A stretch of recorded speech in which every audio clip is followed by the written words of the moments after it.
en un pez? ¿O fueron los caracoles, antes de ser caracoles, una nuez? Grandes amigos hicieron la estrella, el erizo y el caracol. Cultivaron corales y aprendieron canciones y adivinanzas. Un día llegaron los gendarmes erizos y se llevaron a Antonio diciendo que lo reclutaban para la guerra contra las estrellas. Después, gendarmes de las estrellas se llevaron a Isabel. Gaspar el caracol quedó muy solo y por las noches recorría los campos de batalla preguntando por sus amigos. Una tarde llegó la noticia de que Antonio el erizo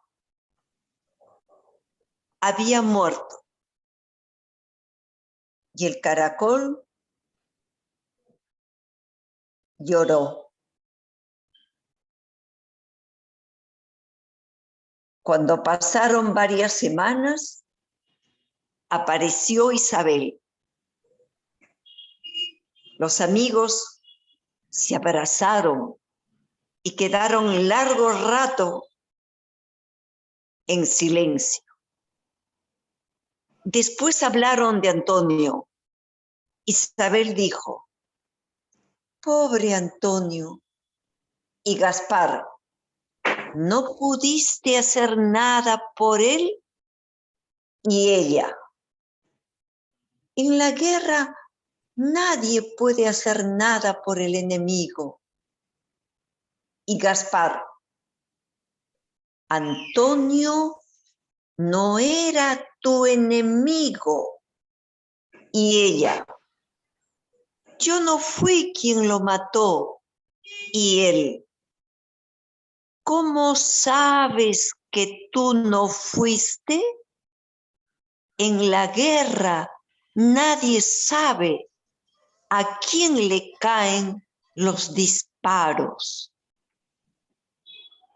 ¿Aló?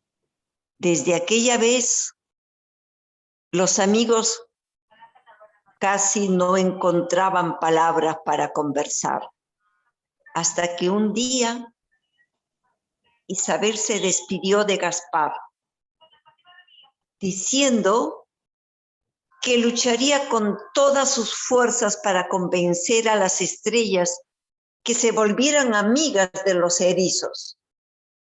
Pasó el tiempo, Isabel envejeció y recién las estrellas le dijeron estaban convencidas que deberían vivir en paz con los erizos. Así como nos has convencido a nosotras, ahora convéncelos a ellos, le dijeron. Isabel partió encendida de alegría, como un sol de verano, a cumplir su misión. Sobre un caballo marino, por las aguas de la mar, va cabalgando la estrella de la paz.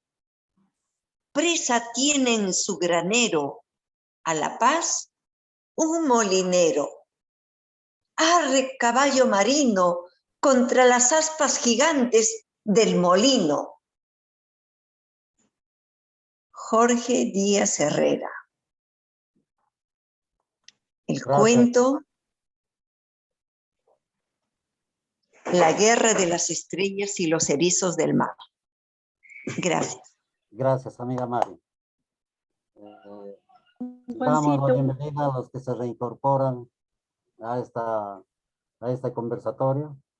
Ahora vamos a tener a cargo de la señora Socorrito Barrantes una ligera remembranza del doctor Jorge Díaz Herrera. Don Juancito, el padre Miguel dice que no puede entrar, que si de repente le da una llamadita o si Walter lo tiene el teléfono del padre Miguel, del celular, o el teléfono para que pueda decirle cómo entra. En el chat está los códigos, señorita, que haga clic en donde dice chat.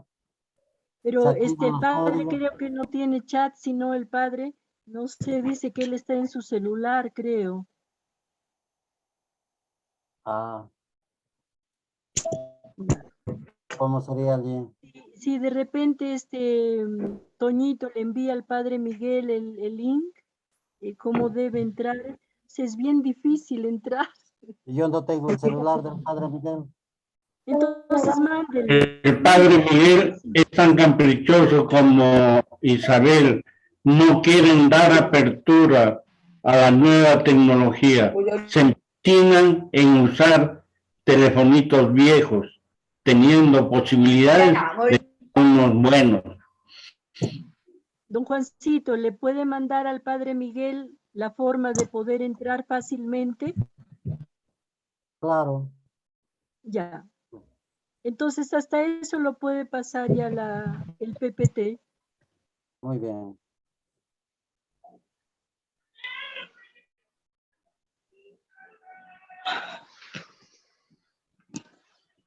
Bien.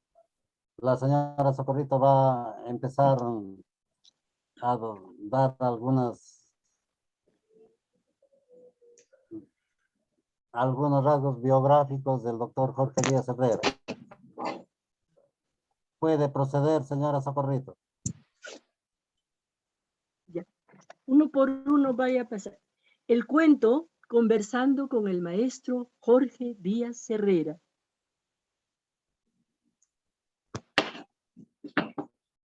Algo de su vida.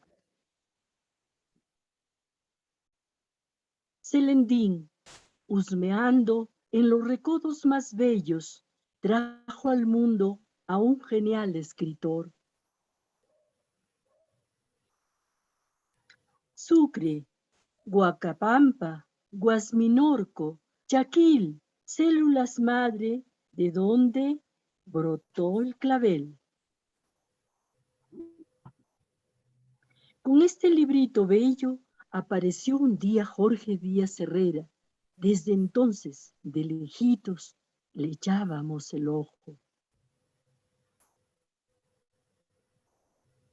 Parque bendito, parque en donde trotan lecturas de hondos bríos, donde suspira, ay, desobediente el clavel.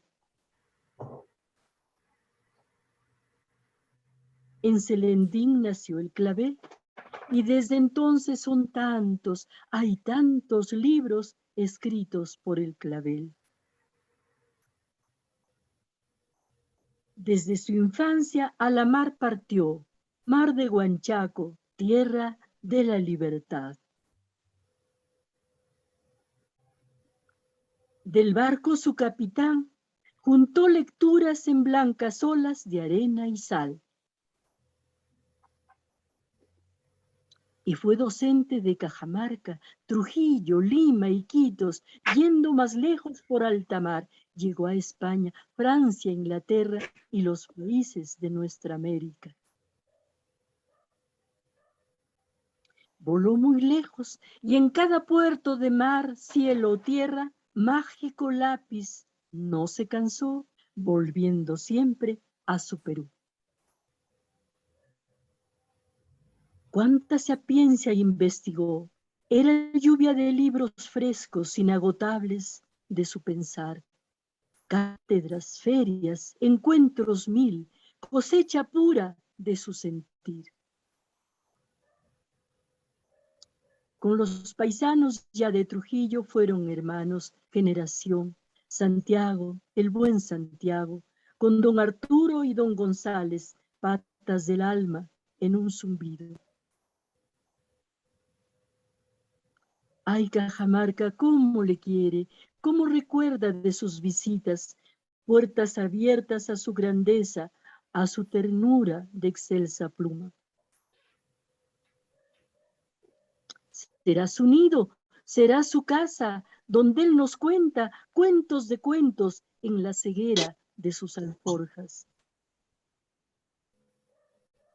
expurga el alma de César Brand, le saca risa, nueva ironía de fino humor, que él la cuenta con sabia gracia que hace reír.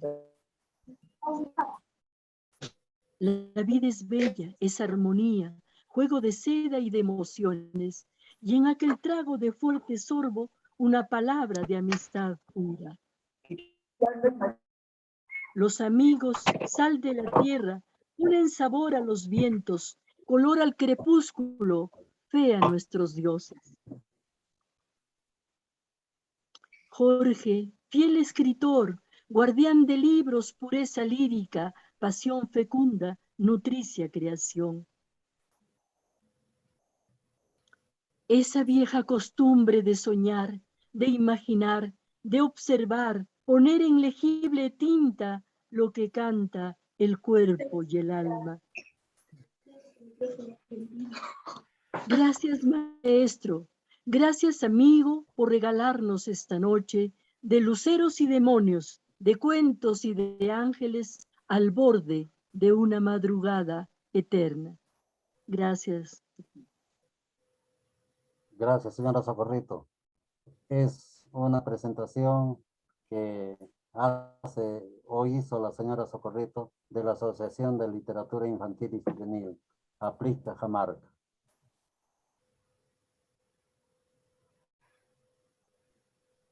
A continuación, cedemos el uso de la palabra al doctor Jorge Díaz Herrera para que nos dé a conocer sobre la forma cómo se deben elaborar los cuentos, con su experiencia amplia que tiene en la escritura de este género literario. Le escuchamos, doctor Jorge Díaz. En primer lugar, gracias, queridos amigos.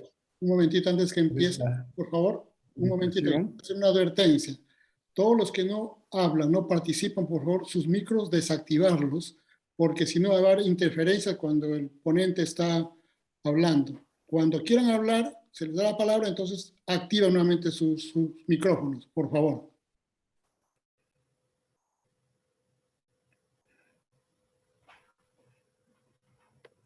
Ahora sí ya puede continuar.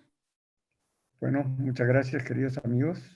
Socorro, Miguel, Juan, Jorge, es decir, todos ustedes, por esta invitación, por hacerme llegar a Cajamarca, aunque sea a través de esta magia de la electrónica, pero en fin de cuentas llegar. Me invitan a contarles cómo escribo. Cada escritor tiene su manera de escribir, sus formas de escribir, sus motivos para escribir. Pero creo que el motivo principal es tener ganas de escribir. De lo contrario, no se puede uno forzar a este oficio. Algunos les llaman vocación, yo prefiero llamarle ganas de escribir. Y eso no es una cosa forzada, sino es una cosa natural que nace con uno. Hay algunas anécdotas que quisiera contarles. José María Valverde, por ejemplo, un gran escritor, poeta, queridísimo amigo español, que murió hace algunos años. Cierta vez yo anduve con unos amigos haciéndole preguntas, como verán ustedes. Y una de las preguntas que le hacía uno de los amigos era: maestro, le decía, yo he dejado de escribir y eso me duele mucho. ¿A qué cree usted que se debe?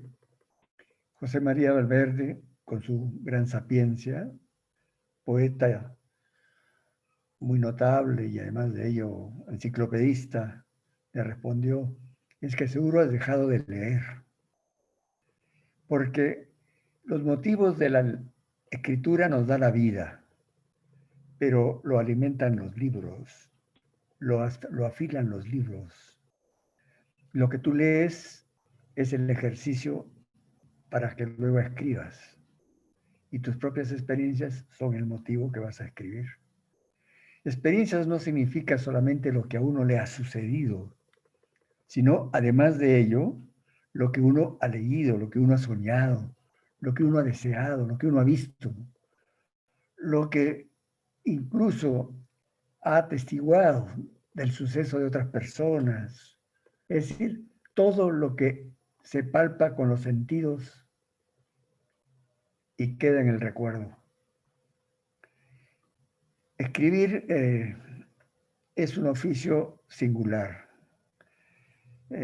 Por ejemplo, Juan Ramón Jiménez, el autor de Platero y yo, que tenía un genio muy especial, a veces muy saleroso y a veces muy duro. Hubo un muchacho, un joven argentino, que le escribió una carta diciéndole: maestro, yo admiro mucho lo que usted escribe. Quisiera que me diga los secretos que usted emplea para poder escribir siquiera algo parecido a lo que usted hace. Y con cierta ironía, Juan Ramón Jiménez le escribió una extensa carta diciéndole: mira, hijo, lo primero que yo hago es desvestirme, echarme como nacido en mi cama, poner los pies en la pared hacia el techo y esperar. Y viene la historia que quiero escribir. Luego, en una carta posterior, el joven argentino le escribió: maestro, yo he hecho lo que usted me ha dicho y no me sale nada. Entonces, Juan Ramón Jiménez le respondió: es que olvidaba decirle que antes de hacer eso usted tiene que ser escritor. Usted tiene que tener ganas de escribir, vocación de escribir, ¿no? Entonces, yo creo que estas dos anécdotas nos aleccionan un poco y nos hacen decir que la vida nutre los libros, da motivos para escribir cuentos, novelas, poemas, pero las lecturas nos perfeccionan en ese oficio. Yo le voy a contar mi experiencia de escribir. No hay una fórmula mágica, no hay escuela, universidad, academia, ni centro alguno que nos enseñe a ser artistas, o a ser escritores, o a ser poetas, o a ser músicos. Eso nace dentro de uno. Lo que hay es academias, escuelas, universidades, que nos enseñan técnicas, fórmulas de cómo mejorar el manejo del idioma, el manejo del color, el manejo de las líneas, de las formas, etc. Pero el querer y el talento para manejarlos nace de uno, de su propia experiencia. Se va perfeccionando conforme uno va ejerciendo ese oficio, ¿no? ¿Cuántos en la época de César Vallejo, por ejemplo, habrían querido ser poetas? No tuvieron el valor suficiente para mantener esa vocación y terminaron pues en la ventanilla de un banco, lo cual no es deshonroso, pero no es ser poeta. Y se olvidaron de escribir. U otros terminaron pues de grandes doctores y se terminaron de escribir y se olvidaron de escribir. Y luego pasa lo que siempre sucede en quienes quisieron ser algo y no pudieron serlo, ¿no? Decir que los artistas son por lo general ociosos, son por lo general ajenos a la verdad, etcétera, etcétera. Y un artista, un escritor, un pintor es un hombre como cualquier ser humano, con una vocación que es la vocación de hacer arte. Así como un carpintero tiene la vocación de hacer muebles, usando la madera que se le antoje o que él prefiera, y así como un ebanista puede tallar las maderas a su gusto, un ser humano puede ser escritor y escribir a la manera en que se le ocurre. Yo le voy a contar cómo se me ocurre escribir. Yo no sé desde cuándo tuve esta ocurrencia. Yo creo que nací con ese deseo, que nací con esa vocación. No recuerdo desde cuándo empecé a escribir. Creo que desde que empecé a hablar. Porque Uno a veces escribe en el aire, cuando cuenta historias que no las escribe, pero que las deja que se vayan, como rodando. Miren ustedes, para mí lo esencial antes de escribir es tener grandes ganas de escribir, un fuerte deseo de hacerlo antes de hacer otras cosas, o haciendo primero esas cosas para luego hacer las otras. Sin ganas de escribir, no hay escritor. Las ganas de escribir no deben ser forzadas, sino espontáneas, como la sed nos hace desear el agua. Lo que estoy diciendo no es una fórmula, es mi manera singular, pero cada uno tiene su manera también de hacerlo. Si ustedes reunieran a 100 escritores, a 1000 escritores, tendrían 100, tendrían 1000 maneras de contar cómo escriben. Bueno, a mí se me ocurre historias o hechos o recuerdos de alguna, incluso a veces recuerdos de alguna lectura.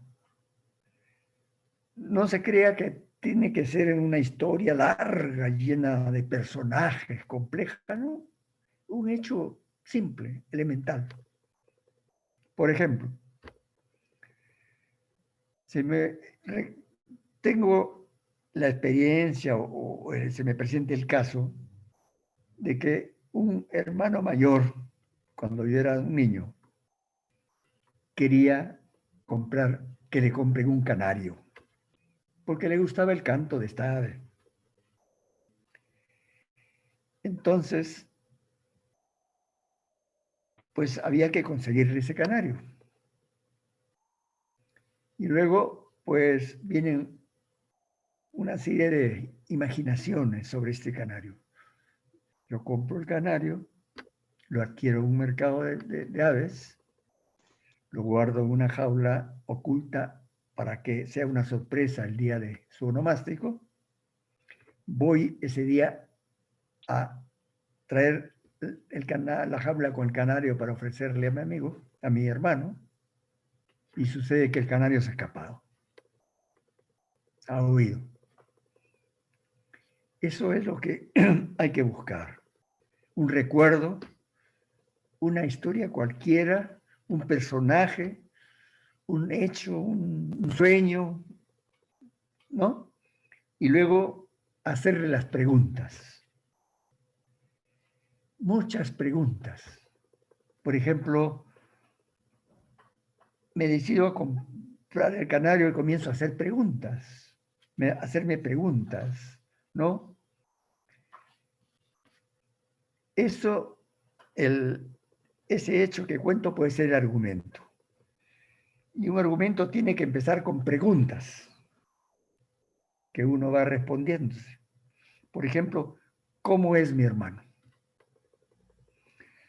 ¿Por qué desea un canario? ¿Dónde puedo conseguirlo? ¿Cómo lo obtengo? ¿Cómo es el canario? ¿Por qué se escapó? ¿Dónde estará? ¿Qué hago para que vuelva? ¿Volverá? Etcétera, etcétera. Pero esas preguntas ofrecen un sinfín de respuestas, un sinfín de posibilidades. Y al responderlas, surgen los personajes, surgen los hechos, los ambientes, los tiempos, que cada quien va escribiendo con palabras sencillas, con las palabras que a uno le sale conforme va respondiendo a esas preguntas. Luego de aquello, ya cuando ha terminado eso, yo dejo un poco que repose, que descanse lejos de mi vista, y luego vuelvo a ello para corregir, para pulir. Como dice el refrán, ¿no? Hay que dejar que crezca la hierba para podar el jardín. Entonces, luego viene la corrección. Por eso es muy común esta frase de que la creación artística, ya sea un cuento, una novela, una escultura, una pintura, una canción, etcétera, surge de 1 gramo de inspiración y de 99 de transpiración. De transpiración, de trabajo, de pulir esa cosa innata o espontánea que ha surgido. Para ello hay que tener paciencia, y la paciencia nos va dando la experiencia. Uno se pregunta a veces, ¿para qué escribo? Bueno, eso debe venir luego, pero ese es el nudo, el argumento de la novela. Y el desenlace es cómo termina esa pérdida del ave. ¿Lo encuentro? ¿No lo encuentro? ¿Cómo lo encontré? Etcétera. O se fue volando y no sé, ¿no? Yo este cuento lo concluí del siguiente modo. Y no fue un canario, sino fue una perrita llamada Canela, a quien quisimos mucho en casa. Y mis sobrinitas pequeñas, mis nietas pequeñas, sobre todo Rafaela, Lorena y Emma, al igual que mi nieto,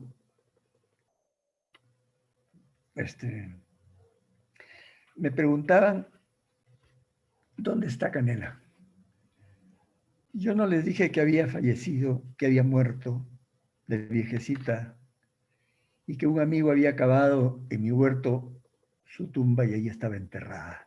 Sería un poco doloroso quizás para un niño darle de golpe esa noticia. Entonces yo le dije, mira, se ha convertido en mariposa, pero por decirle simplemente. Así nacen los cuentos. Y ella me creyó.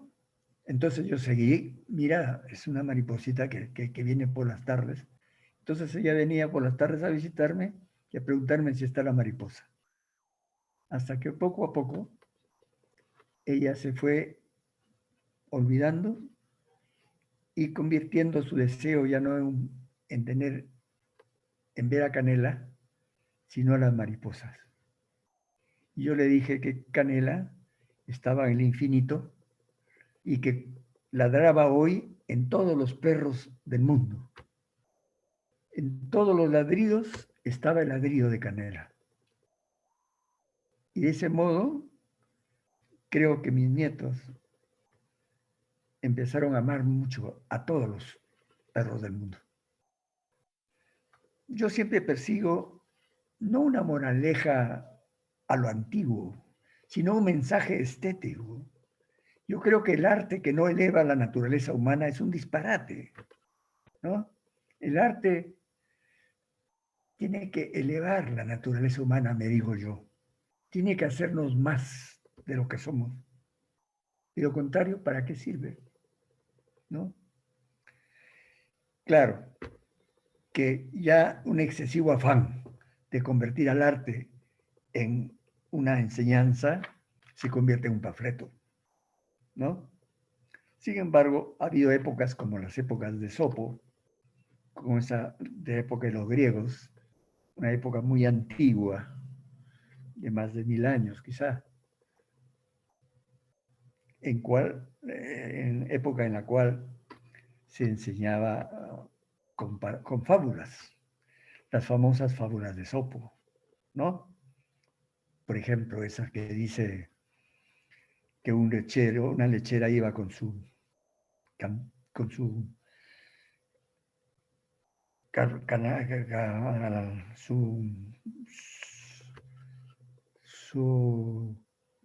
jarra de leche al mercado e iba pensando, iba cantando y diciendo, vendo la leche y me compro una vaquita y la vaquita me da la leche, y luego vendo la leche y la leche me da más leche y entonces compro con eso, etcétera, etcétera. Iba creando un mundo de ficción.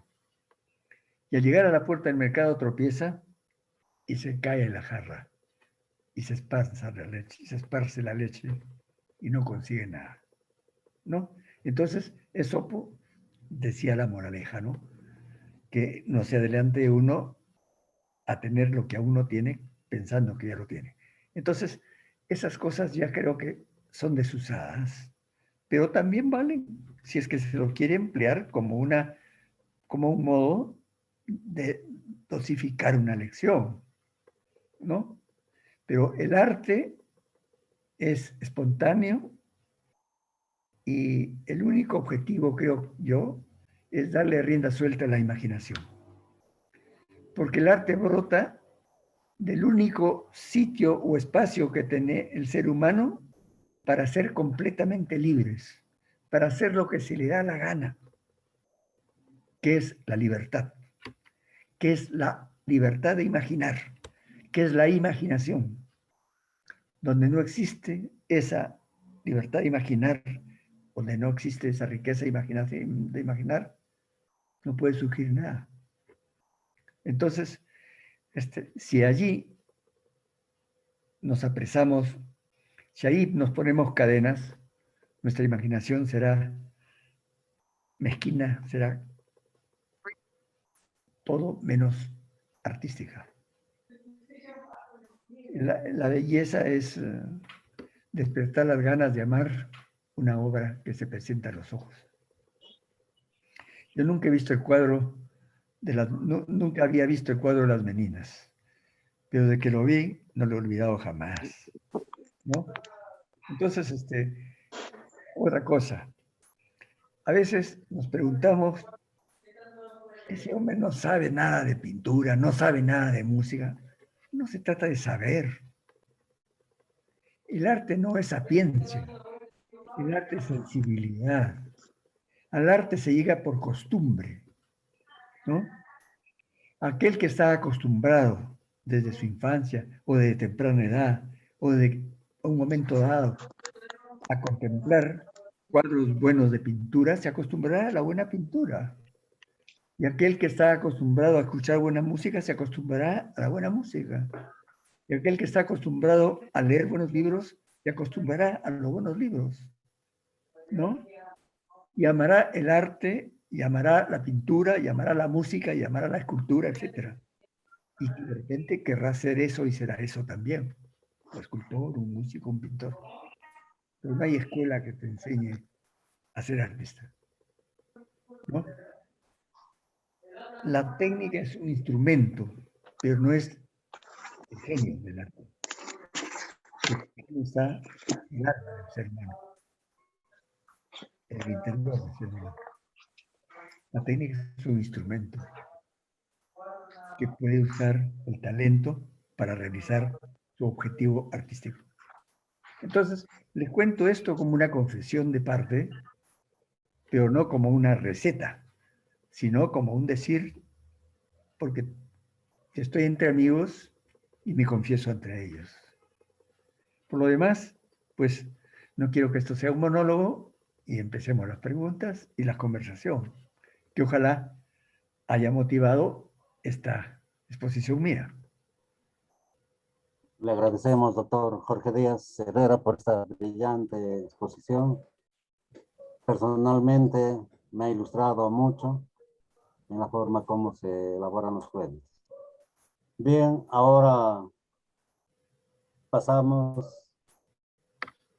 a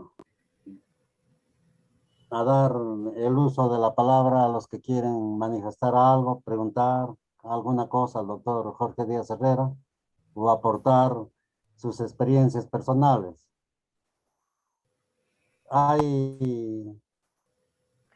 Cuando hacemos el clic en la pantalla, cuando pasamos el mouse por la pantalla, hay una forma que dice reacciones.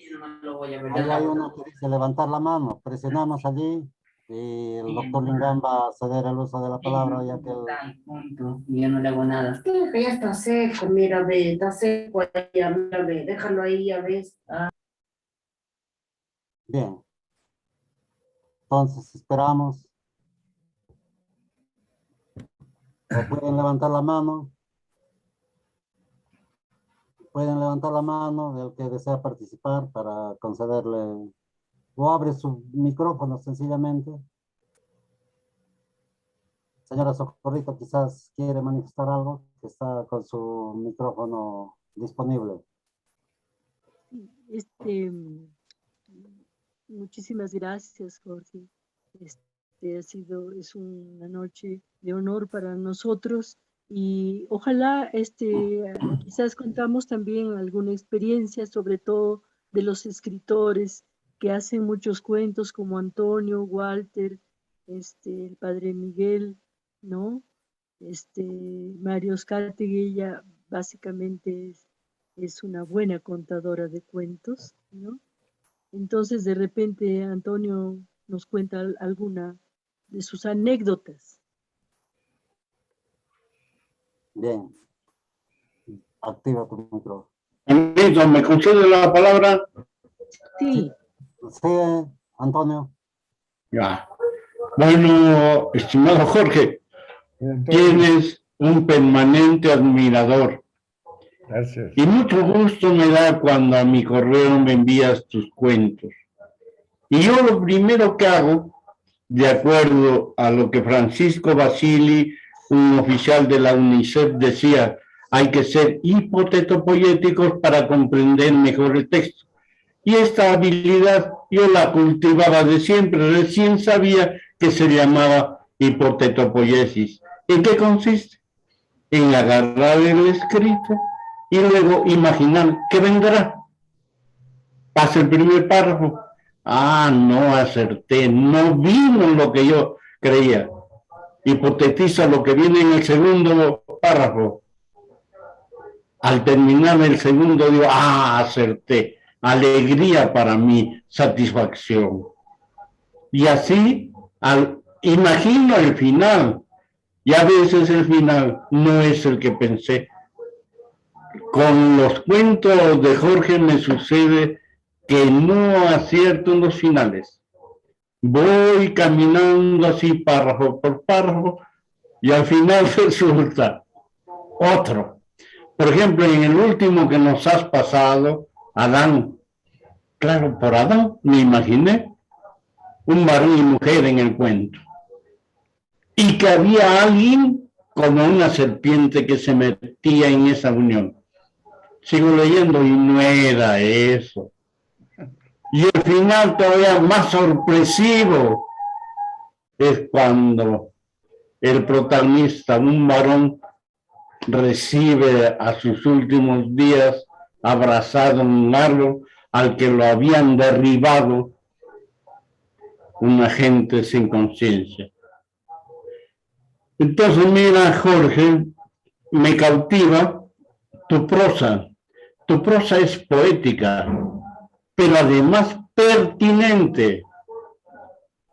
Está ausente de lo que los escritores le llaman el ripio. Utilizas las palabras que debes utilizar.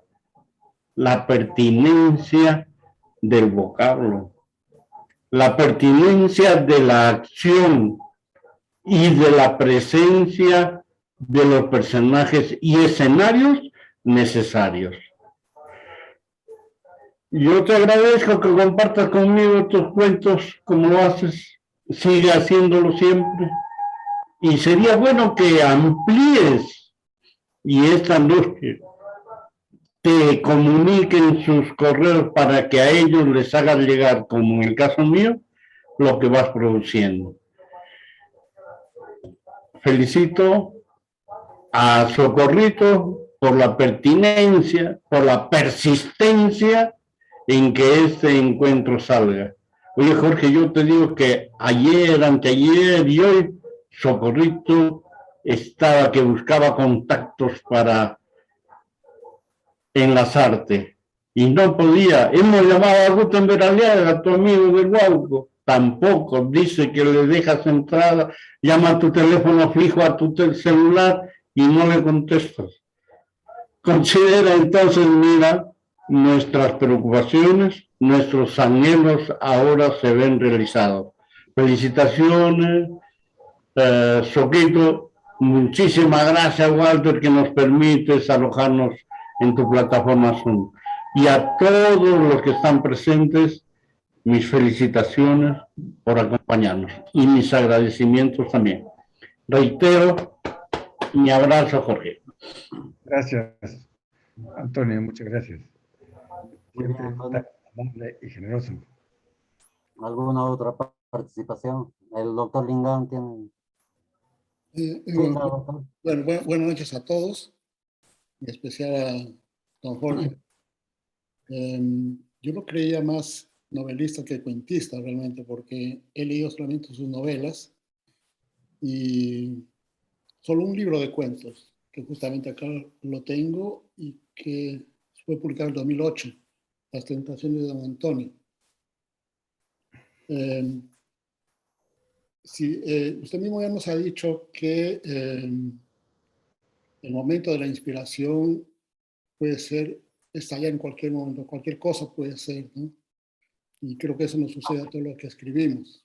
O sea, basta una lectura, una palabra, un recuerdo, una emoción, una mirada, un encuentro casual con alguien, todo eso puede desembocar en un cuento o en una historia más larga.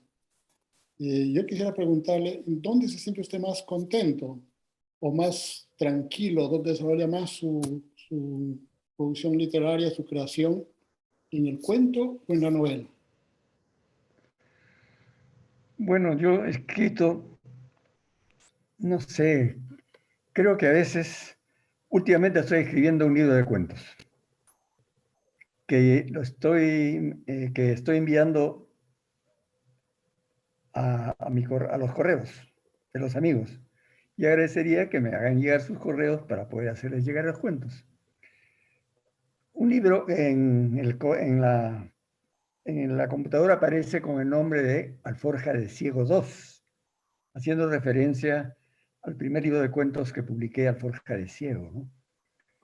Pero el título real es La breve eternidad, ¿no? Y son cuentos que se publicarán pues dentro de poco cuando encuentre o cuando se presente o me lo solicite un editor, ¿no?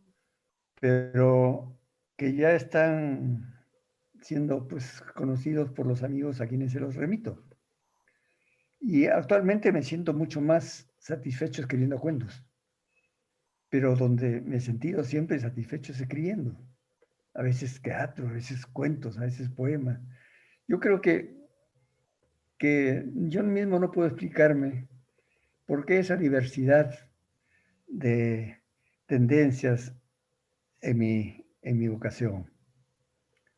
El primer libro que publiqué fue de teatro, Los Duendes Buenos, y el segundo fue de poesías, de poemas, Orillas, ¿no? Los primeros premios que recibí en la universidad fue por cuentos. Entonces, y la primera gran satisfacción que recibí en España fue una novela.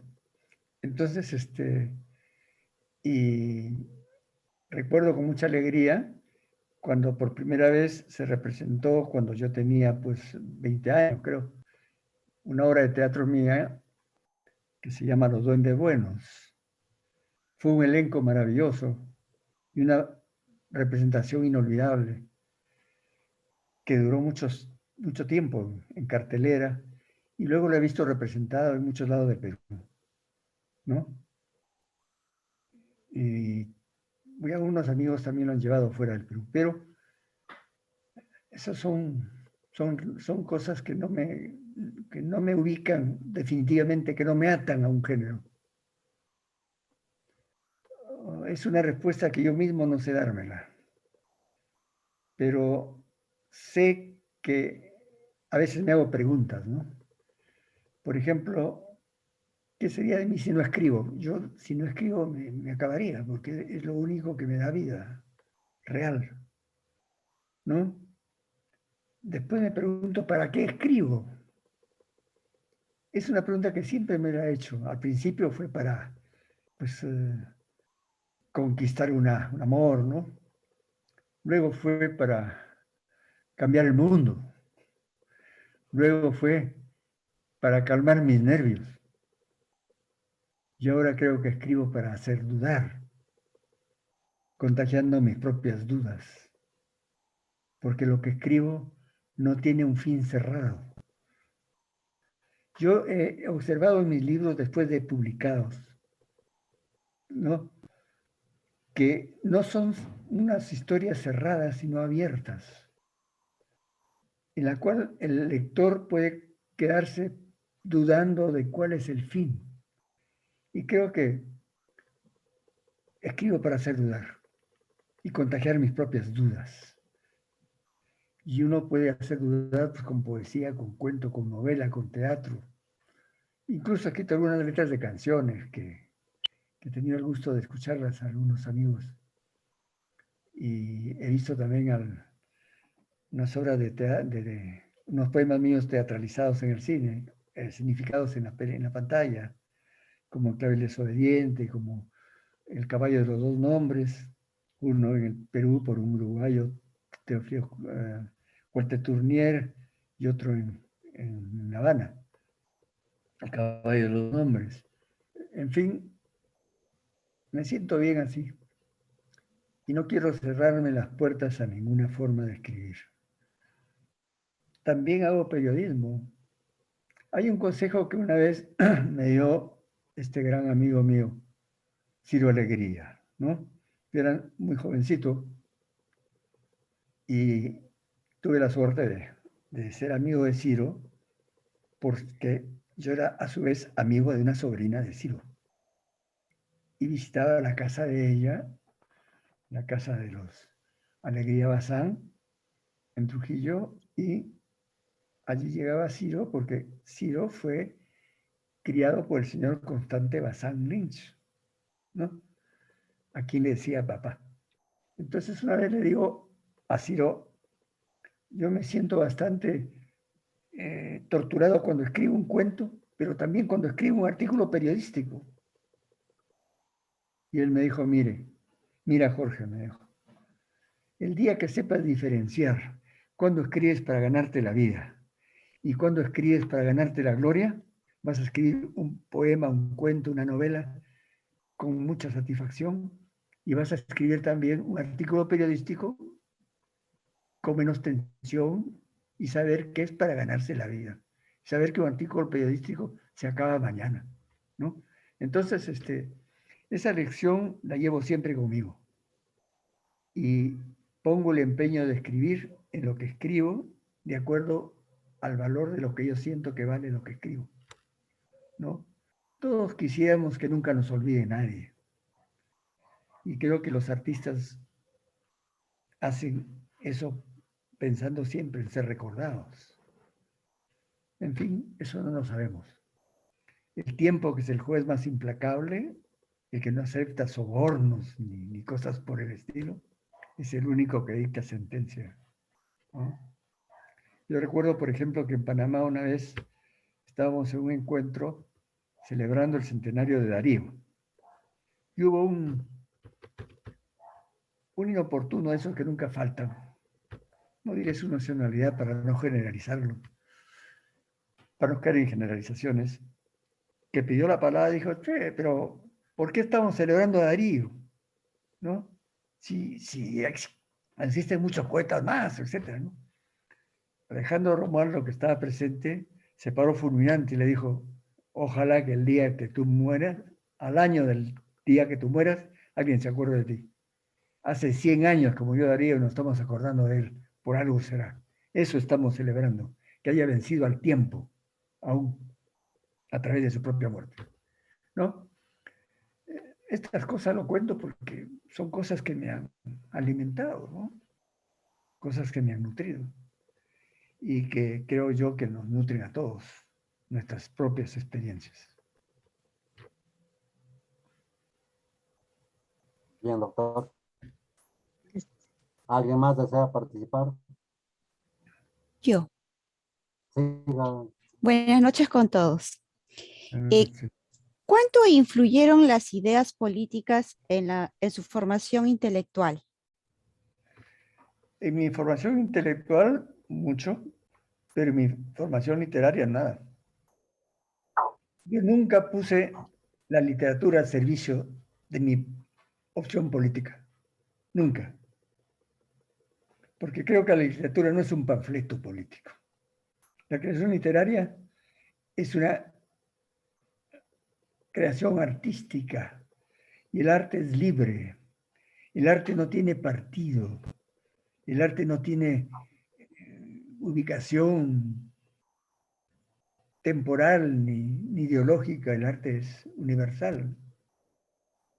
¿A qué partido pertenece, por ejemplo, los poemas de Eguren? ¿A qué partido pertenecen las canciones de Darío? ¿A qué posición política pertenece la Gioconda? La Divina Comedia, la Piedad de Miguel Ángel. La obra de arte es eterna y perpetua y sin fronteras. Entonces, le respondo. En mi vida ha influido mucho la política y gran parte de mi vida la he pasado en avatares políticos. Pero en mi poesía, en mi cuento, en mi novela, en mi teatro, no ha influido la política. Siempre he escrito ajeno a ese criterio y he defendido esa posición, que el arte no tiene partido. El arte nace en la imaginación y la imaginación es el único sitio libre y sin fronteras. En la sociedad, en la vida misma, ya no somos todo lo libres que podemos ser. Podemos ser lo que queremos, sí. Podemos pasarnos una luz roja con el automóvil, una luz roja en el semáforo, pero pagamos la multa. Podemos pegar a alguien, pero ahí está la cárcel. Podemos robar, pero ahí están las sentencias. Pero podemos hacerlo. Pero la sociedad tiene sus propios frenos que no nos permiten, pues, hacer lo que se nos da la gana. En cambio, en el arte, tenemos la posibilidad de hacer lo que se nos da la gana. En la imaginación, me refiero. Porque el arte es hijo de la imaginación. Y la imaginación no tiene dogmas ni fronteras. Y que pone su imaginación al servicio de, está esclavizado a de, ¿no? Y el arte esclavo, no sé para qué pueda servir. Yo digo que el arte que no engrandece la naturaleza humana es un disparate. Eso me lo digo siempre, ¿no? He roto multitud de folios escritos porque creo que no sirven para nada. He aprendido también una cosa, que no todos los libros son buenos. Que hay libros buenos y hay libros malos, ¿no?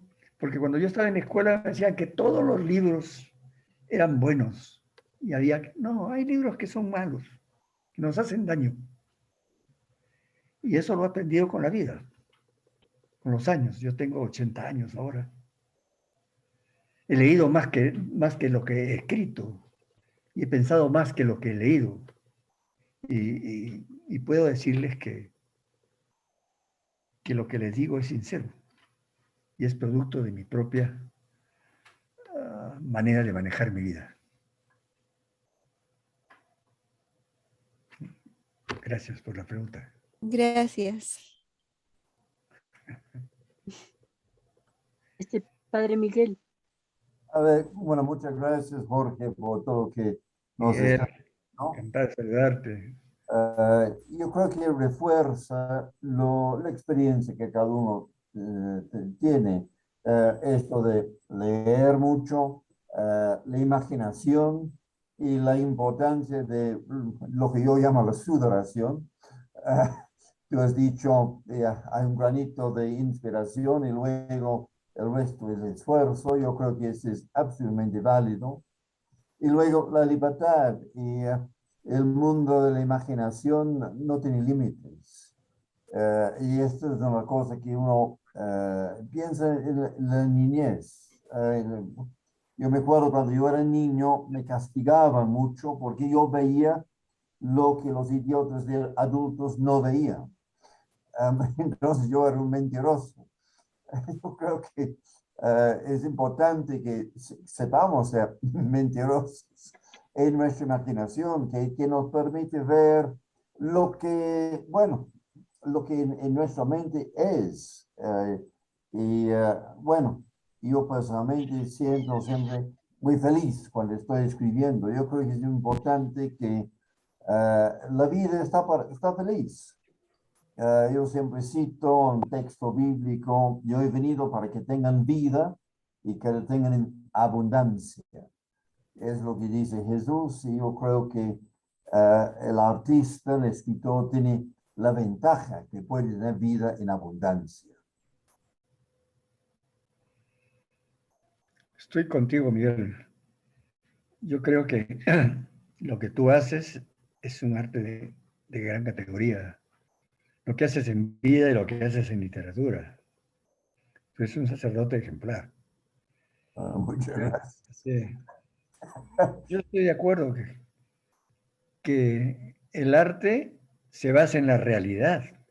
O sea, toda ficción brota de la realidad. Toda ficción brota de la realidad. Porque si no brotara de la realidad, nadie lo entendería. Porque el referente de entender al arte es la realidad. Lo que pasa es que la imaginación, Elvio Romero, un poeta paraguayo, gran amigo mío, también ya marchado de este mundo, me decía que el arte es la red, la imaginación es la red con que se atrapa a la vida, la red con que se captura las cosas de la vida, la imaginación. Ese es el arte, decía. Y yo le doy yo le entendía mucho, porque fue no solo un maestro en la poesía, sino también en la vida. Y es cierto, o sea, para mí, lo que no nace de la realidad, no lo entendería nada. La ficción nace de la realidad. Es decir, podemos decir, por ejemplo, que los grandes cuentistas para niños, cuentistas para niños, como los hermanos Grimm, etcétera, hacían hablar a los animales y los animales no hablan, y eso es falso, ¿no? Lo que vale es la palabra, y la palabra es brotada de la vida, de la realidad. Que un animal, ¿no?, se comporte como un ser humano es transfigurar al ser humano en animal, pero ya está como referencia el ser humano. Si no, no lo entenderíamos, ¿no? Entonces, el referente para entender el arte es la vida, la realidad, ¿no? El arte no puede estar fuera de la vida, ¿no? Entonces, es como una cosa a la que yo he llegado, una convicción a la que he llegado últimamente, que la muerte no es parte de la vida, que la muerte es la parte contraria de la vida, que la vida es la vida y la muerte es lo contrario de la vida. Y lo contrario de una cosa no puede ser parte de esa cosa. Entonces, es una manera en que yo he llegado a pensar, pero no significa que eso exijo que todos lo piensen, ¿no?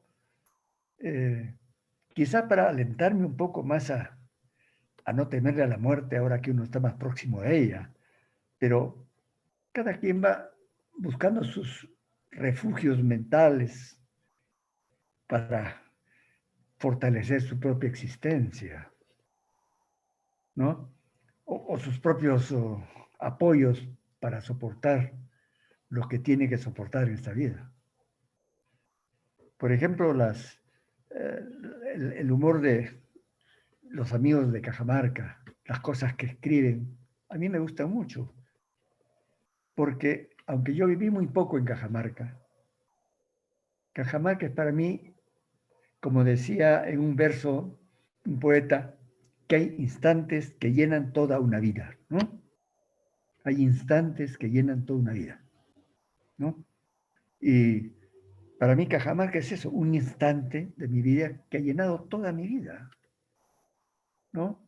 No obstante haber vivido menos de 2 años en Cajamarca como profesor universitario, los amigos, el ambiente, la atmósfera que he conocido allí me acompañan siempre. O sea, yo siento que ese mundo es parte muy profunda de mi mundo. No lo digo porque los cajamarquinos me quieran, no. Lo digo porque yo quiero a los cajamarquinos. Entonces, créanme que es sincero lo que les digo. No soy como esos políticos que a cada pueblo que llegan dicen yo soy de este lugar, ¿no? Cuando van a otro pueblo dicen yo soy de este lugar. Y total, no son de ningún lugar, ¿no? Entonces, el artista no es fácil ser artista. Tiene sus tormentos. Yo digo, la naturaleza nos da virtudes, pero también nos cobra, ¿no? La naturaleza o Dios nos da virtudes, pero también nos cobra. La naturaleza nos hace padecer mucho a veces para lograr algo que queremos lograr en el arte. Y a veces nos encierra en grandes y turbulentas penurias, ¿no? Pero así es. Todo tiene su valor en esta vida. No me refiero a lo monetario, me refiero a otra cosa, a lo existencial, a lo que se palpa con el corazón, con la mente, con los sentidos. Bueno, me es grato conversar con ustedes. Sí, Socorrito, dígame. Todo dice que parte de la realidad, pero esa realidad se mira de distintos ángulos, ¿no? Por ejemplo, la tendencia ahora de la pintura, por decir, de la poesía también, y cosas que son bien difíciles de entender para una persona común y corriente que las lee, ¿no? Entonces uno ve, por ejemplo, unas 5 manchas en la pintura, ¿no? Ya es una obra maravillosa de arte. Quizás en el poco conocimiento de esto, para uno no le significa nada. No ve ahí cuestiones que hayan de la realidad. Y algo parecido pasa en la poesía, ¿no? En la música también, en la tendencia actual, es, por ejemplo, repetir una sola palabra, vamos acá, vamos acá, vamos acá. Y ahí, sí, no pasa, son 3 o 5 palabras en la música actual, ¿no? Entonces, por eso digo, si parte de la realidad, pero son los ojos distintos o el sentir distinto que mira esas cosas y que llevan ahora a escribir de formas, como digo, para mí, por ejemplo, bien difíciles, de muchas personas que son artistas, bien sea en la música, en la pintura, en la literatura, ¿no? Para poder entenderlas, ¿no? Entonces, claro. ¿Cómo es eso? Bueno, hay un proverbio que nos ilumina, ¿no? Que dice, la laguna es una. Esa laguna es una. Pero hay tantas lagunas como ojos que la miran. Como personas que la miran, ¿no?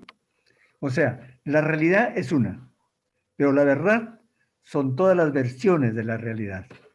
La verdad es inasible, ¿no? Porque tendríamos que reunir todos los criterios del mundo para decir esto es así. Entonces, no hay que hacerle caso a la moda, ¿no? Porque la moda es lo que pasa de moda, ¿no? Y hay que buscar lo perpetuo, lo sólido, lo que uno supone eterno, ¿no? Las modas son muchas veces disparatadas, ¿no? Y como digo, moda es lo que pasa de moda, ¿no? Y nadie se va a sentar a escribir un poema, ni a pintar un cuadro con la intención de que pase de moda, ¿no? Entonces, hay figurones realmente, hay muchas, sería terrible que todos miráramos de igual forma de igual manera, que todos sintiéramos el mismo gusto por algo, ¿no? Todos miramos de diferentes modos. Por ejemplo, ¿de cuántos modos nos mirará la gente, ¿no? Yo he escrito últimamente un cuento de una mujer a la que decían la loca de la loca de la cadena, en mi calle, en mi barrio. Porque oíamos ciertos gritos, ¿no? Pero nosotros como niños oíamos esos gritos y pasábamos corriendo frente a esa puerta porque pensábamos que podía agarrarnos esa mujer. Pero otros decían que no eran gritos, que eran canciones. Y otros decían que eran simplemente imaginaciones que la gente se formaba. Y cuando yo estaba en la escuela primaria, de repente apareció esta señora. Yo me sorprendí al verla en la escuela y era una señora, familia, descendiente directa de un señor trujillano que brindaba mucho servicio a la comunidad. Y uno de los servicios que brindaba era la casa de la escuela donde teníamos nosotros, donde estudiábamos nosotros, ¿no? Y otros servicios como asistencias etcétera. O sea un hombre bueno. Y esta señora, pues, era vista por diferentes maneras, ¿no? Nadie ve lo mismo en lo que mira, ¿no? Nadie siente lo mismo frente a una canción, ¿no? Por ejemplo, a mí las únicas canciones que me gustan son las que me traen recuerdos de algo. Pero esas griterías, no puedo sentirlas, no me interesa entenderlas porque no quiero entenderlas, no necesito entenderlas, ¿no? Hay un maestro, Antonio Gamoneda, con quien contemplábamos una vez la iglesia de su pueblo, León, en España, que es una iglesia pequeña, pero no he visto una iglesia gótica tan bella como esa. Hermosa iglesia, ¿no? Y él me decía que me recomendaba que fuera por la mañana temprano, que no había nadie, y entrara a conocerla.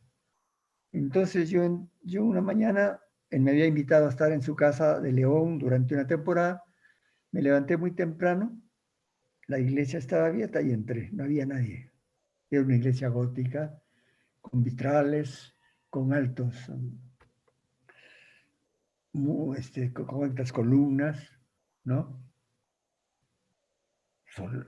Pero cuando yo llegué hasta el altar mayor, sentí un miedo terrible. Y creía que ya no me darían las fuerzas para salir de ella, ¿no? Y se lo conté a Antonio, ¿no? Me decía, en cambio yo cuando entré por primera vez a esta iglesia, sentí una iluminación enorme, no religiosa quizá, pero una alegría, una euforia que no tenía sentido. O sea, como tú has sentido una cosa y yo he sentido otra. Nadie puede sentir lo mismo ni frente a la belleza, ni frente a lo que no es bello, ¿no? Entonces, imagínense si todos los varones quisieran a la misma mujer. Sería una guerra fulminante. O si una mujer quisiera a todos los varones. Entonces, cada quien tiene su manera de ver, de sentir, de palpar las cosas, ¿no? Para gustos y colores, nada han dicho los doctores, dice un proverbio callejero. Pero no hay que sentirse menos frente a algo que no se puede entender, porque quizá no es necesario entender. Simplemente gustar. cuando yo vi los cuadros de Miró, por ejemplo, que no son sino colores, me impresionaron mucho. Pero no me cautivaron como los cuadros de Goya, por ejemplo, ¿no?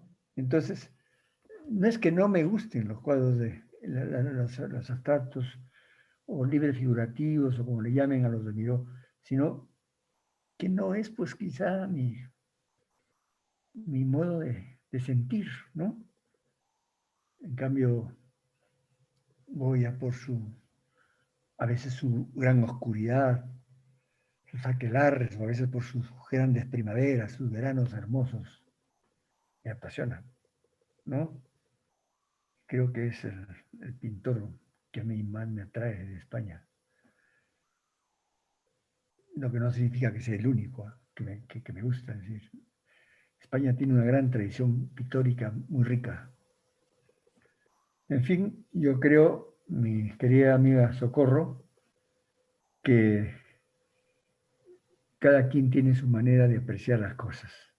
Y no hay que sentirse ajeno a esta vida porque no nos parecemos a los demás, ¿no? O porque lo que escribimos no tiene el tono de lo que escriben nosotros, o por lo que pintamos no tienen las formas y colores de lo que pintan nosotros. Cada quien tiene su manera de hacer arte, ¿no? Y lo que sí hay que acomodarse, acostumbrarse a ver pintura, a escuchar buena música, a saber diferenciar las calidades estéticas, ¿no? No para decir este mejor que la otra, sino para decir este me gusta y esta no me gusta, para eso, ¿no? Para afinar nuestros gustos, Eso está nuestras maneras bien, de apreciar la vida. eso está bien, Jorgito, por ejemplo, yo siento, por ejemplo, que escribimos personalmente con muchos ripios que se llaman, ¿no? ¿Cuál es un buen ejercicio para ir depurando como decía Antonio, tú escribes precisamente con la palabra que es necesaria, los acentos, los personajes, pero sobre todo creo, a pesar de mi edad, que también es ya bastante avanzada, todavía empezamos a escribir y veo que esos ripios son permanentes y cómo mejorar si no hemos estudiado un poco también literatura, entonces cómo llegar a las técnicas, a depurar, cómo hacer mejor nuestra escritura que no sea tan abundante y no dice nada, ¿no? Sino cómo sacamos lo esencial. Se aprende a nadar echándose al agua, ¿no? Y se aprende a perfeccionar nuestra escritura escribiendo. No hay otro camino. Y leyendo, ¿no? Comparándonos quizá con los grandes maestros que admiramos, ¿no? Y aprendiendo de ellos, ¿no? Le voy a decir un secreto mío. Cuando yo leo un libro, yo tengo la costumbre de subrayar, porque a mí me gusta un poco más el arte que tiene conceptos, que tiene reflexiones valederas o juicios que despiertan otros juicios de mayor importancia. Entonces, yo subrayo mucho mis libros. Todos mis libros que tengo en la biblioteca están subrayados. Cuando cojo un libro y llego por lo menos a la página 10 o 15 y no he subrayado nada, lo dejo, porque ese libro no me dice nada, ¿no? Entonces, yo no me voy a torturar tratando de leer un libro que no me dice nada y que no lo siento. Otros pueden decir que es maravilloso, está bien para otros, pero para mí no. Entonces uno debe de defender su libertad de saborear las cosas y de vivir a su manera, como diría esa canción de A mi manera, ¿no? Que me gusta mucho, ¿no? Entonces, Buffon decía, el estilo es el hombre, es el ser humano. ¿no? Y el ser humano no está hecho a base de técnicas, sino a base de sus propias exigencias vitales. Yo no soy muy amigo de los oscurantismos, ¿no? En ninguno de los casos. A mí me gustan las cosas transparentes, las cosas que me dicen algo, que me hacen sentir algo, ¿no? Lo demás debe tener valor, pero que lo averigüen otros. Uno debe también saber medir sus limitaciones. Creo que una de las cosas que nos exige la sabiduría es saber aceptar nuestras limitaciones. Cuando lleguemos a aceptar nuestras limitaciones, somos más íntegros, ¿no? Por ejemplo, yo dejé de manejar mi automóvil porque siento que ya no tengo la habilidad y la destreza para hacerlo. Otros amigos aún mayores que yo siguen manejando, está bien, pero yo no soy otros, yo soy yo, ¿no? Y le regalé el carro a mi hijo, pero saber aceptar sus limitaciones. Yo no participo de este tipo de arte porque no siento nada. Yo participo de este tipo de arte porque este tipo de arte me hace sentir lo que yo quiero sentir, lo que me agrada sentir, ¿no? Hay un viejo amigo, poeta también, Romualdo, que me decía, no todos tienen ojos para ver, ¿no? Ni todos tienen oídos para oír, ¿no? Y lo decía con énfasis, como lo hablaba él. Eso es verdad, ¿no? Y eso es verdad. Por ejemplo, yo una vez, perdónenme yo, pero hablo de mis experiencias porque eso me lo han pedido ustedes, que son mis amigos. Entonces, una vez vi a una niña ciega que pedía limosna. Pasaba mucha gente, algunos le dejaban una propina o una limosna y quizá con eso se sentían contentos, pero no, le dejaban y se iban. Pero esa niña quedó en mí para siempre, ¿no? Y se convirtió en una canción, en un poema que me gusta mucho, que se llama La Niña Ciega. No sé si para terminar o para darle mayor calor a esta conversación se las leo, si usted guste, ¿no?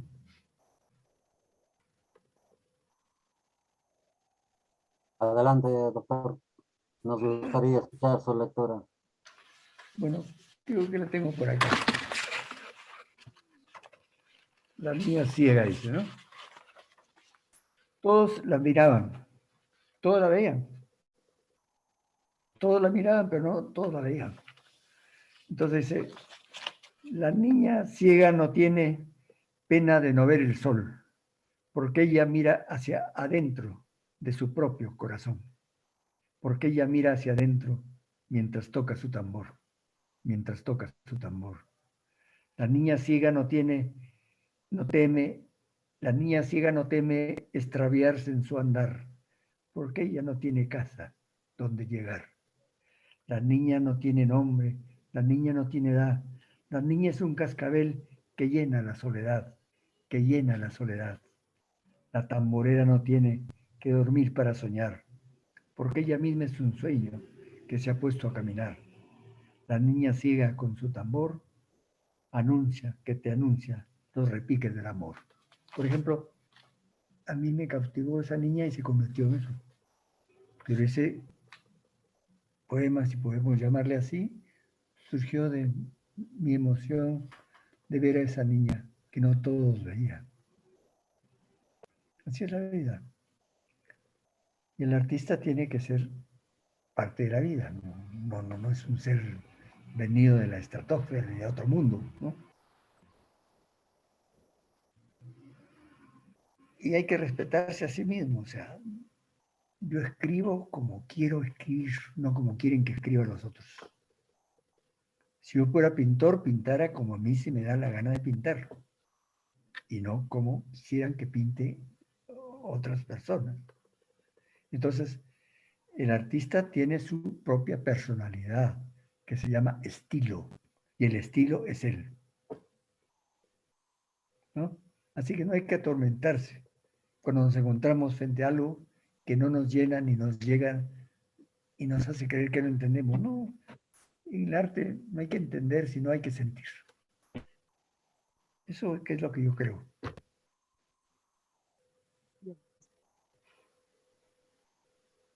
Bien, Eso es doctor. Prosigan. No, ahí está. Ya.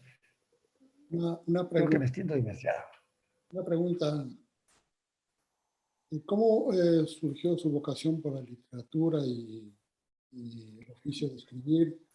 Al mismo tiempo, ¿cómo vio su intuición? Por ejemplo, digo, este texto es para poder publicar. ¿Cómo surge todos esos sentimientos? No lo escucho muy bien. Le preguntaba cómo surge su vocación por la escritura, cómo se inició y también cómo surgió la idea, o cómo fue su intuición de decir, bueno, este texto se puede publicar. O sea, cómo llega a esas conclusiones. Bueno, la audacia del joven. Yo publiqué mi primer libro a los 20 años, creo, ¿no? Pero si lo hubiera publicado a los 30, lo hubiera mejorado muchísimo, ¿no? No sé, yo le he dicho una cosa, que uno nace con una vocación. Yo no sé desde cuándo, pero yo creo que nací con la vocación de escribir.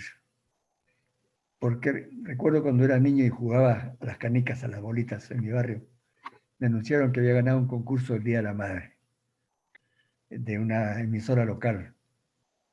Y yo fui a recibir el premio con unos amigos del barrio. Y el premio eran unas medias para la madre, ¿no? Entonces ya comenzó las bromas de los amigos. Pero creo que uno no se puede forzar a ser escritor, ni se puede forzar a ser pintor. Uno nace pintor, nace escritor, nace músico, nace como nace, ¿no? Pero también la vocación nace, pero también se deshace, según como uno la defienda o la deje morir.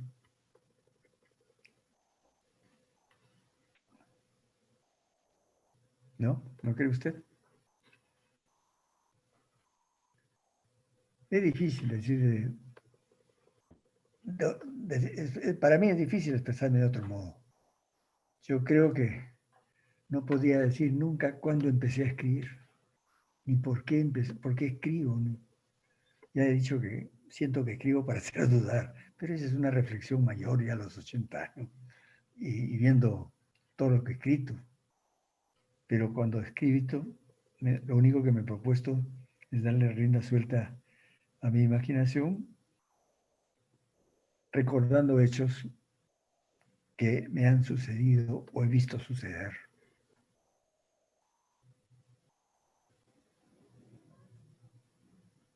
Muy bien. ¿Alguna otra participación de los presentes? Sí, buenas noches. Adelante, Camilo. Buenas noches, ¿cómo está usted? Mi estimado Jorge, buenas noches. ¿Cómo te va? ¿Estás? Sí. Gracias por estas orientaciones importantísimas. Hace unos instantes, una dama preguntó acerca de qué manera la opción política ha influido en la literatura. La respuesta me pareció interesantísima, pero al mismo tiempo me lleva a preguntar qué diferencia hay entre lo que llaman literatura pura y literatura comprometida. Si vamos a Vallejo, Vallejo tenía una opción política. No creo que estoy equivocado. Pero esa opción política se refleja, por ejemplo, en su poema Masa, ¿no? Entonces, es una literatura comprometida. Y cuando hablamos de una literatura pura, En un cuento, yo hablo narro de un político honesto. Es candidato y luego se preocupa porque no encuentra las palabras adecuadas para llegar al público y sus asesores le recomiendan pues que compre un manual con las palabras adecuadas. Van al mercado, encuentran las palabras y le ofrecen un catálogo con palabras con H. Y él dice, no, yo no lo necesito. Yo quiero palabras que no tengan la H, porque en todo caso yo me convierto en mentiroso. Y bueno, pues buscaba palabras con M, etc. Al final en ese mercado encuentran y compran el catálogo de palabras que el político necesitaba. Pero ¿qué ocurre? Que el vendedor les vende un catálogo que tenía de todo, pero tenía poco de todo. Entonces el político regresa y le dice, no me sirve, porque tiene muy poco, tiene de todo, pero muy poco. Y además tiene palabras con H. Entonces, véndeme el módulo 2, que es la que yo necesito. Entonces le dice, ya lo vendí, ya no lo tengo, está comprometido. Véndeme, te pago lo que quieras y me buscas después de las elecciones.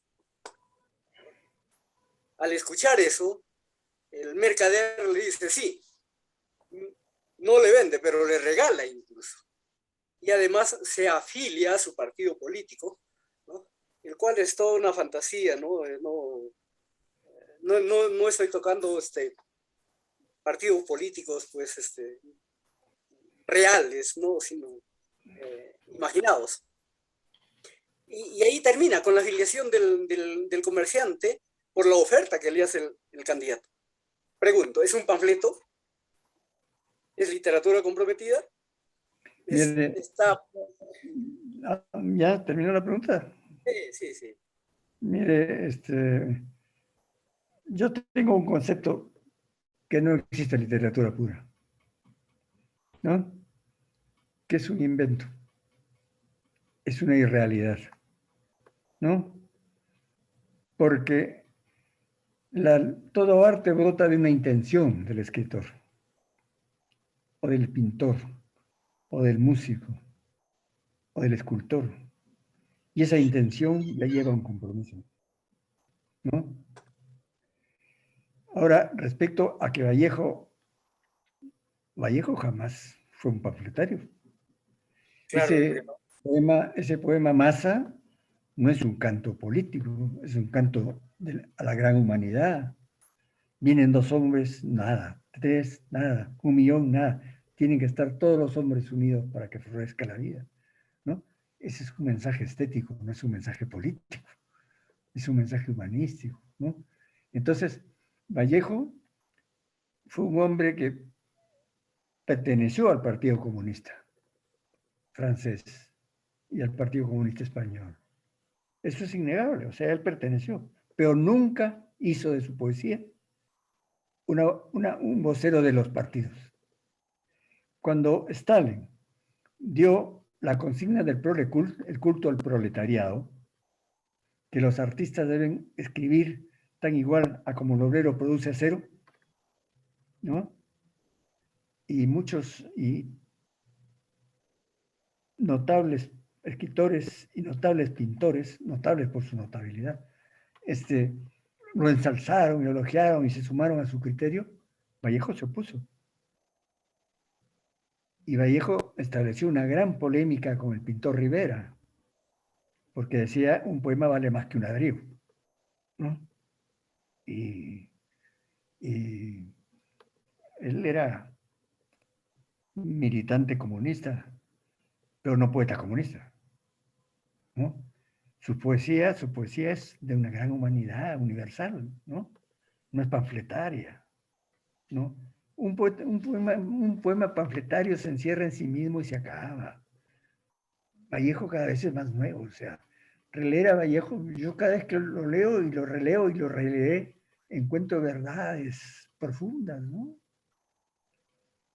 Yo he escrito un libro que se llama El humor, que se llama El placer de leer a Vallejo en zapatillas, ¿no? Sí, claro. Y ese no es porque se me ocurrió, sino ese libro me duró como 30 años hacerlo, es decir, y fue a raíz de un discurso que di en el homenaje internacional que se hizo a Vallejo en España, en Madrid, al conmemorarse el 50 aniversario de su muerte. La conferencia que yo di se llamó El humor en la poesía de Vallejo. Y fue algo extraño que yo hablara de ese tema, tratándose de Vallejo, ¿no? Es que Vallejo lo ha encasillado en ese torturado, atormentado. Vallejo fue un hombre sereno, templado, con mucho sentido del humor. Y escarbando en su poesía se encuentra ese sentido. Entonces, no. Ahora, a Eguren le dicen poesía pura. Yo tengo un libro que se llama El Eguren que no es, publicado por la Universidad Antonio Guillermo Urrelo de Cajamarca. Desdichadamente, el libro no ha tenido mucha circulación. No obstante, que me invitaron en la Casa de la Cultura de España, acá en Lima, a presentarlo, y me han solicitado muchísimo ese libro, en el cual rompo la imagen, y pretendo romper la imagen de que a Eguren lo hace como decían los críticos, algunos críticos, y en su mayoría, que era un enanito en su torre de cristal, un enanito musical en su torre de cristal. No. Eguren es un poeta que pertenece a una intención poética contra el realismo, que pintaba las cosas tal como son para que la gente no tuviera ningún tropiezo al leerlas. Él nubla un poco su poesía, pero, por ejemplo, si usted ve bien los poemas los poemas de Vallejo, va a descubrir que son terribles, es decir, son tétricos a veces, espantosos a veces, pero no espantosos en el sentido negativo, sino en el sentido de los fúnebres, ¿no? Muertos que vienen de la otra vida, caballos muertos que caminan, fantasmas que llaman, iglesias pobladas por monjes fallecidos, es decir, tiene un mundo así. Es una manera contestataria al modo de Eguren. Los amigos de Eguren fueron, miren, Vallejo, Chocano, ¿no? Bueno, bastaría decir esos nombres, Manuel González Prada, ¿no? Bueno, los grandes escritores de su época, Zulen, un defensor de los indígenas, ¿no? Abraham Valdelomar. Y con ese grupo de amigos va a ser un hombre ajeno a la realidad de su tiempo, va a ser un poeta puro, ¿no? Con esos amigos que compartió la vida, porque su poesía es como es, no encierra, no es una poesía pura, es una poesía, pura poesía, sí, pero eso de la poesía pura y la poesía comprometida, todo el arte, todo es comprometido en el sentido de que tiene la intención del escritor. Y la intención ya es un compromiso, ¿no? Un compromiso con la belleza, un compromiso con la justicia, con el amor, con la paz, etc. Pero es un compromiso, ¿no? Entonces, yo no creo en esa invención del arte puro, ¿eh? Nunca he creído en eso. Y creo que ya no tendré tiempo de creer tampoco, ¿no? El arte puro, ¿no? Es como decir el arte virginal, ¿no? Es decir, no, ya es difícil concebir algo virginal en el mundo, a excepción de la fe, ¿no? Pero hay que tener ciertos reparos al ver a un poeta como Vallejo, que no dejó jamás de ser cristiano. Anduvo siempre con su fe cristiana y a su vez con su fe comunista. Y ambos se mistificaron en su poesía.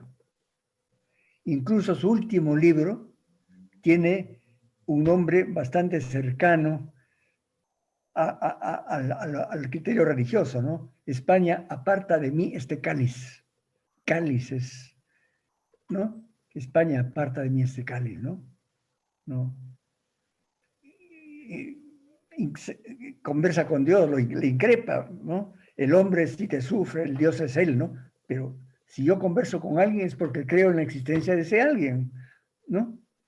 Yo no voy a conversar con quien no creo que exista, ¿no? Salvo que sea pues bueno, se me va en este momento el nombre de esa enfermedad, pero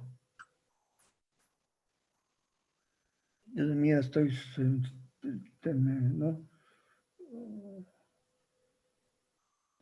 Entonces, si ustedes examinan con detenimiento y fe, no fe estética, no una fe estética, la poesía de Vallejo, ahí se conjugan el sentido cristiano y el sentido marxista, el sentido comunista, ¿no? A lo Vallejo. Vallejo discrepó. Vallejo fue marginado de la Internacional Socialista por su oposición a Stalin, ¿no? En cambio, hubo escritores y pintores que lo elogiaron mucho, que se sumaron, no sé si sinceramente, aunque no creo que sinceramente, a su dogma político, pero Vallejo luchó contra ellos. Hay un libro muy poco difundido que se llama Y a ellos, escrito por la esposa de Vallejo, por Georgette, en el cual habla mucho de la intimidad de Vallejo. Claro que no hay que tomarlo todo a pie de la letra, porque una mujer que ama a un hombre, pues se le inventa cosas también, ¿no? Le inventa virtudes quizá también, pero debe haber mucho de realidad, ¿no?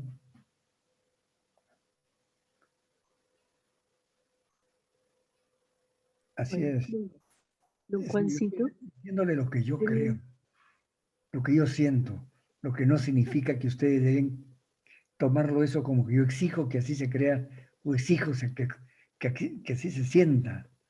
Yo no quiero, yo siempre reitero que no hay receta ni para crear ni para apreciar el arte, ¿no? Porque se basa en la libertad, en la imaginación. Y la imaginación es el único espacio de libertad que nos queda a los seres humanos. De libertad. Y la libertad no puede tener frontera alguna. ¿Es libertad o no es? ¿No? Entonces, nosotros decimos que somos libres porque podemos hacer lo que querramos. Mentira, no podemos hacer lo que queramos. Ni siquiera podemos pasarnos la luz roja de un semáforo. Podemos, pero pagamos las consecuencias. Es decir, podemos robar, sí, pero pagamos las consecuencias. Entonces, la sociedad tiene sus normas que nos constriñen a seguir cierto camino. O sea, tenemos una libertad restringida, pero la única libertad que nadie la puede restringir es la libertad de la imaginación. De ahí brota el arte. ¿Cómo una cosa que brota de la libertad absoluta puede ser libre de su circunstancia en que brota, ¿no? Yo no creo en el arte puro.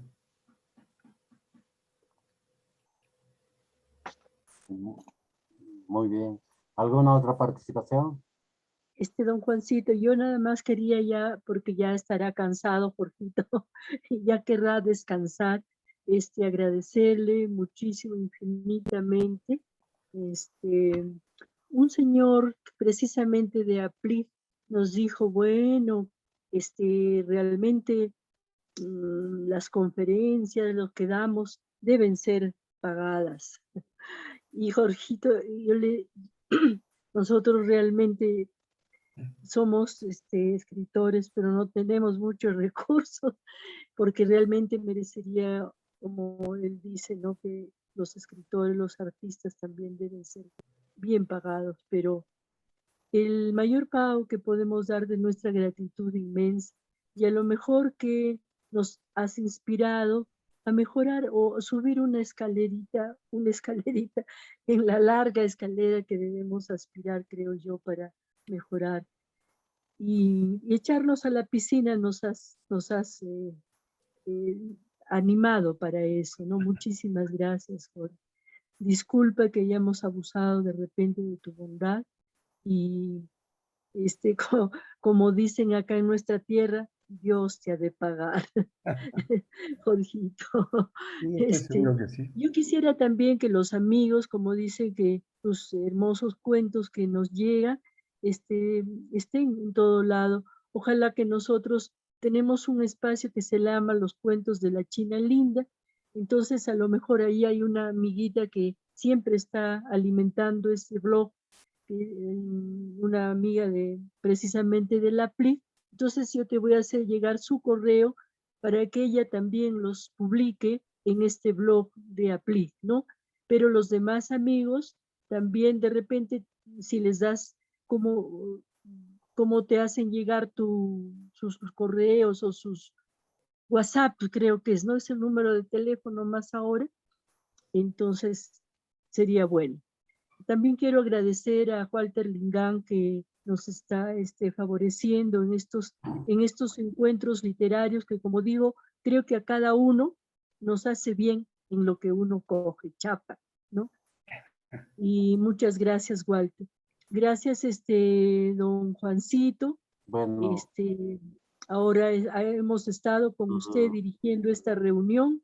Le agradecemos muchísimo y cada vez tiene que hacerlo usted más, porque él tiene una página web, Cajamarca Sucesos, en donde posiblemente también creo lo está publicando los cuentos de Jorge, ¿no?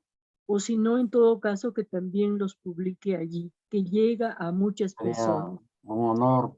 Muchísimas, quiero terminar agradeciendo también a cada uno de ustedes que han estado acompañándonos en esta noche, que ojalá se hayan sentido tan bien como yo y les sirva esta reunión y sobre todo demos gracias a Jorge que hemos estado con él, con un gran escritor, ¿no?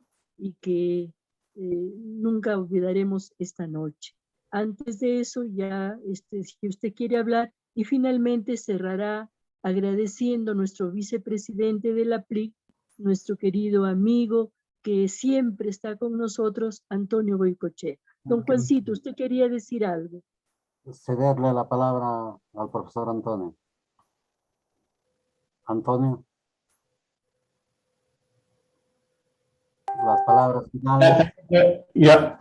Bueno, yo solamente colgarme de las palabras de Soquito, porque eso era mi agradecimiento. Ella ya agradeció a Jorge, a Walter, te agradeció a ti y a todos los participantes.